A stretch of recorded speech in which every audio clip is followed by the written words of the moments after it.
roof. The value of the currency is going through the basement, or finding new levels that the basement never knew that it had. And most often that has also got substantially worse since March of 13. It has been bad for a long time, and this is where I really get confused. There have been many moves, even frankly since the 1980s, to prop up the value of Venezuelan currency. And it's been overinflated for frankly decades, long before Chavez, long before Maduro. The reality is that those means aren't working anymore, and the value is decreasing. The toilet bowl has more integrity than Venezuelan currency does right now. What this means is it's a nation that's incredibly cash poor, dollar cash poor.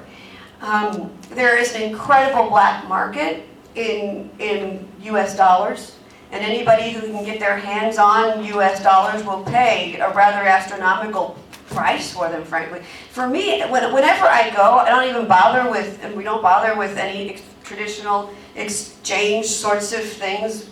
Our in-laws, my in-laws, buy the dollars directly, and that's how we get the cash that we need for the time periods that we're there. And I know that that they will use those dollars well and wisely. It's much more effective, frankly, than any other foreign exchange problem. Just sell your people your dollars and get what to cover your nut. One more picture though. What it means though too, because of cash, not just on an individual level but on a national level, is that the shortages are real. Venezuela for more than decades, pretty close to a century, has long imported more than it produces. We'll talk more about oil here in a minute. But for a long, long time, Venezuela has not fed itself. It's imported more food than it's produced. In the last 10 years, that problem has gotten worse with the nationalization of some 7 million acres of land, and not been redistributed or used effectively.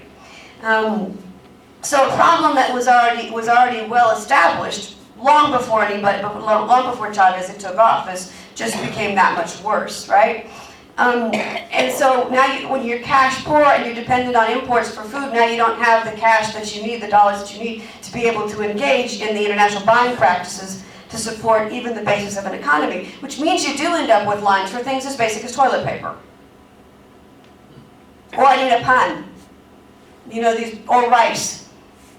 These kind of basic staples that all Venezuelans need on a daily basis. The problem though is it's not just harina pan, which is cornmeal, or rice, or toilet paper. It's also ibuprofen.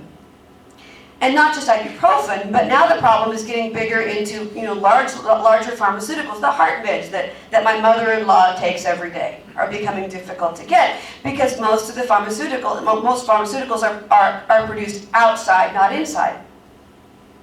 And and Venezuela is short the cash to be able to purchase those pharmaceuticals from outside. As things have gotten more charged politically with Chavez, and now really frankly worse with Maduro, the international companies that were there leave. The most recent one to leave in the last few months was Clorox. So even those consistent sources for trade and cash are now leaving. And they leave, frankly, because they say that monetary policy is so complicated that there's no profit, there's no reason, it doesn't make any sense for them to stay. They need to leave. The other way that you see this, and it's something that doesn't affect most Venezuela, is airlines and the problems with airlines right now. Canadian airlines are no longer flying to Venezuela at all. Most U.S. airlines, Delta, for a long time it's just been Delta and American and Continental before it became United, those three that flew. And they only flew through either Atlanta or Houston or Miami. And for a long time, they'd only been doing one flight a day. Now it's less. Now it's less because the airlines say that the remuneration policy going back and forth between bolívares and dollars is so not working that they're losing money that actually something $3 billion, they're owed $3 billion in back fees from airline tickets. So they only go to, they're cutting back on flights until this is all fixed. It means that the average airline price right now back and forth to Caracas is at minimum $1,500. Yeah, you heard me. $1,500. So I'm not flying anytime soon. It makes it frankly very difficult for Venezuelans here and Venezuelans there. Because it's not just back and forth to the United States, it also is affecting flights all throughout Latin America.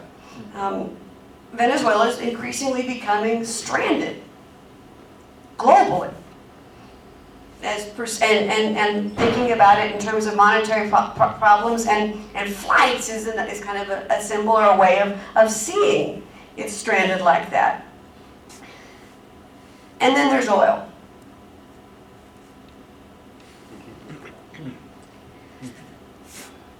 Oil has been the bane of Venezuela's existence for the last 100 years.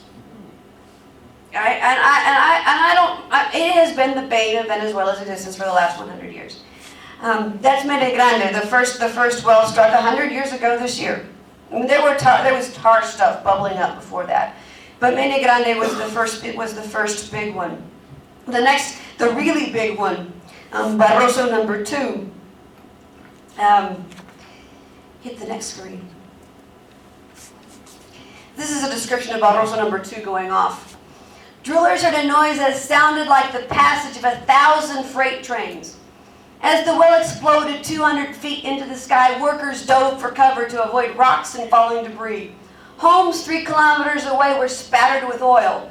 Oil covered the town of La Rosa. It covered the trees, covered the vines, and in ever-growing streams flowed through the underbrush like black serpents. Oil has been the black serpent that has strangled Venezuela since 1914. Because so long as Venezuela has had oil, it's thought that it could pay for and do anything. And it has shifted it is not the only nation that does this. You pay attention to other nations globally that have one resource that everybody wants, and it's a monocrop economy, mono-good economy. It's not unique to Venezuela.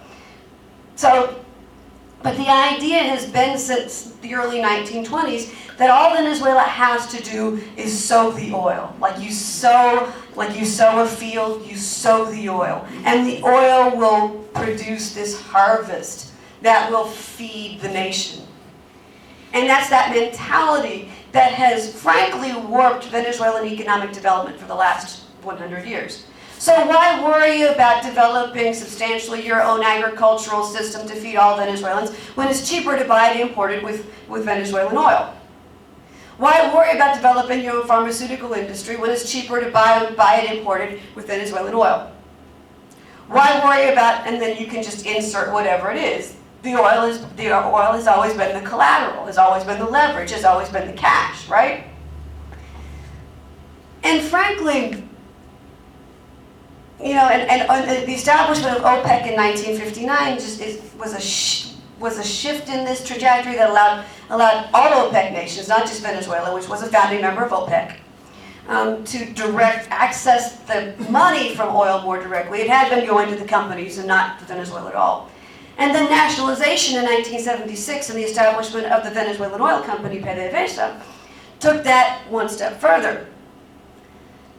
The challenge with PDVSA was that PDVSA saw itself very much like any other international oil company and functioned very much like Standard or Chevron or Exxon or any of the other ones, right?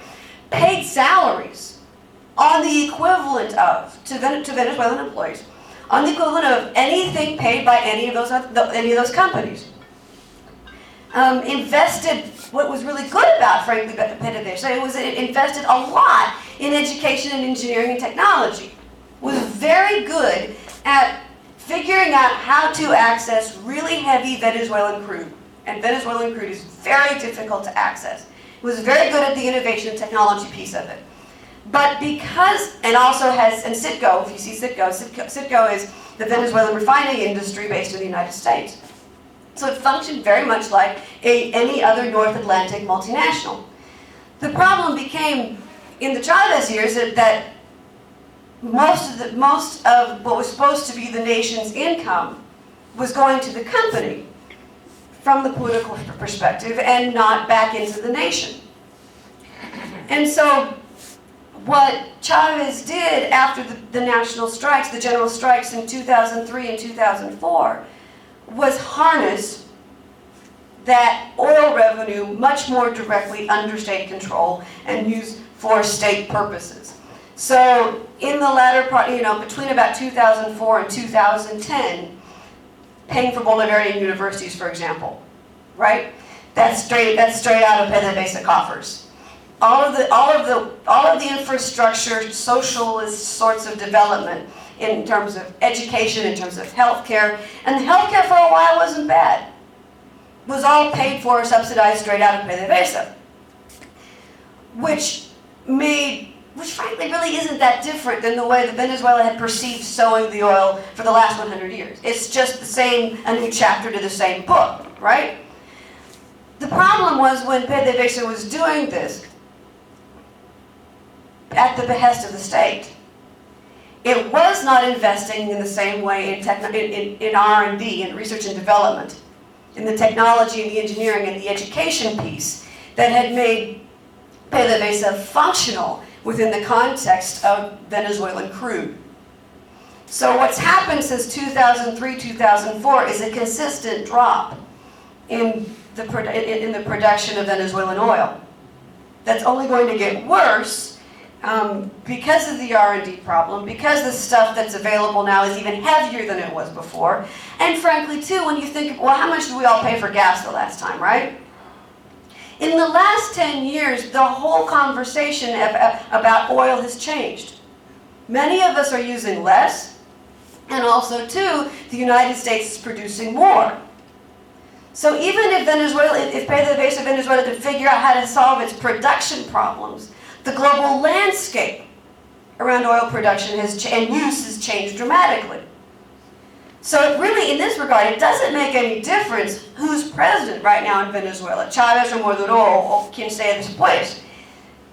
That part of Venezuelan reality is not set by Venezuela. Now it just has to play the hand that is dealt with internationally and domestically long term, right? Which just adds to more layers of complication. All of which gets us to the demonstrations earlier this year. That's what meant Mene Grande in 2014. This is where it's kind of pathetic.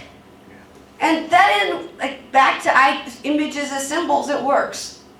This was supposed to be the great promise. This is what it looks like. Go ahead, one more. Which gets us to the demonstrations earlier this year. Now, the demonstrations in Venezuela earlier this year did not get the press that perhaps they should have. Actually, really, they should have, because it happened at the same time that things were happening in Crimea and the Ukraine, and everybody's global attention was taken straight towards Ukraine and Crimea. And there's nothing wrong with that. Those are truly complicated, troubling international things. But for at least 6 weeks, if not more, pretty consistently, not just in Caracas, but throughout Venezuela, some of the worst of them far west, Venezuela was engulfed in some really significant, really big, really violent, and deadly demonstrations. There were, depending on who you ask and counts, the official count, I think, is 36 dead, which means that unofficial is much bigger than that, but trying to figure out exactly what those things are, nobody's going to ever be able to figure that one out, right? And those demonstrations are important for a couple of different reasons. One is the demonstrations demonstrate those three points. The problems with the fractured opposition, fractured society, and complications with media. The demonstrations kind of come from two different parts of Venezuelan society. they started on university campuses. So going back to our conversation about higher education, right? And a lot of the leadership came from university campuses. So students and faculty responding to exactly the problems that we just laid out were at the heart of part of this. Concerns about freedom of the press, freedom of speech, quality education were part of this, and definitely part of that. And important, because those concerns are real. But the other part of the demonstrations was about the economic numbers and the human consequences of those economic numbers. And really, frankly, those two parts of society still do not talk to each other very well, do not understand each other very well. So you've got one part of these demonstrations that looks very sympathetic in Western middle class eyes, and another part of the demonstrations that's poor and dark, and never the twain shall meet. So that's one layer of this. The other fracture, besides fractured society, is fractured opposition. Frankly, the reality is that the opposition has been fractured since the very beginning. There has been for a very brief moment in the 2013 campaign year, before Chavez was reelected right before he died, and briefly the opposition unified behind one candidate, Capriles. And then after he died, in the election that ended us up with Maduro in March of April 2013, that unity continued. That election was a hair's breadth. Officially, Maduro won by 1.5%, which means he probably actually lost. That was the first election in the last 14 years where there were no international observers. So truly, he probably really did lose. And also, too, the other part of that is that for all of those elections in those 14 years, observers said that those elections were legit. So, are legit more, and certainly, definitely much more legit than that last one was, right? So you've got this margin is really thin. The opposition fell apart. The opposition fell apart, which is frankly been its much more norm, because the opposition includes everybody from, to borrow a contemporary example, everybody from the Tea Party at one end and the Green Party at the other. I mean, they are that far apart in the spectrum, right? So no, they don't speak the same languages with each other at all. But you've got part of the opposition, kind of the mainstream part behind Capriles, that's saying we just need to guts it out for 2 more years and we can have a referendum. Because constitutionally you can have a referendum 2 years after a presidential election. Just guts it out until 2015 and we can, that's the goal. And then you've got other parts of the opposition saying, no, he's got to go now. And whatever it takes to get rid of him, he's got to go now. And those parts of the opposition aren't talking with each other either. So there's not one consistent, coherent voice in any part of the spectrum that can say that this is what's wrong, and this is why it's wrong, and this is what we as a whole are going to do about it. So you've got fractured society, and you've got fractured opposition. And the other complication, of course, is media. Venezuelan media has been increasingly state-controlled. The official media that most people see on TV every night has been officially more and more state-controlled for at least the last 5 years. So you've got that part of the media that's out of the picture. Print media is having, even privately owned print media, is having increasing difficulties in recent years because of paper shortages. Frankly, they can't, whether those paper shortages are real or jerry-rigged, which are maybe some combination of both, there are paper shortages, and there's also real concerns about self-censorship. The way things have gone in the last 5+ years, people won't say things. And don't forget about political cartooning. Political cartoonists have been almost completely silenced. which is a shame because Venezuela had a great tradition of some pretty excellent and very pointed and very good political cartoonists. They're gone, which is a tremendous shame. They're gone.